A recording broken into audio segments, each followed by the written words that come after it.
the impact of Pakistan's airspace closure on Indian carriers is deepening, with airlines now seeking government support. However, sources tell ET now that the government is currently not inclined to offer any financial aid or concessions. Sameer Dikshit brings you the exclusive details.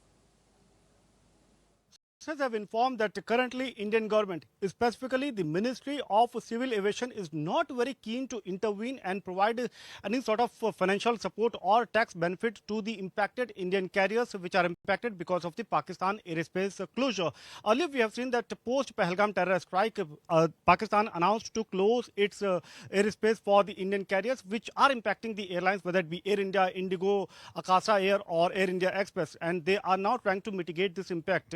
Even recently, the Civil Aviation Ministry held meeting with the airline representatives of these impacted carriers to understand the magnitude of the impact and what sort of steps could be taken to mitigate the impact.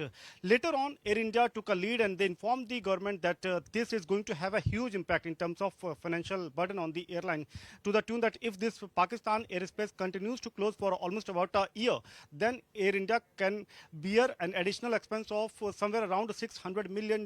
And similarly, the other airlines, they also approached the government to provide some sort of benefit or tax benefit or financial support. But as of now, the government is not very keen to intervene and provide the financial support. But yes, we are also picking up from our sources that aviation regulator DGCA may announce some steps that will provide support to the impacted air carriers, like the relaxation in the pilot rostering or the cabin crew deployment.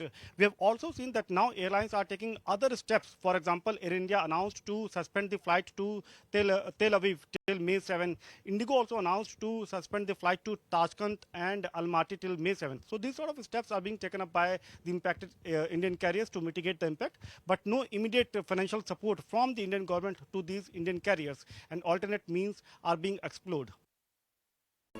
If you like this video, then like, share and subscribe to ET Now.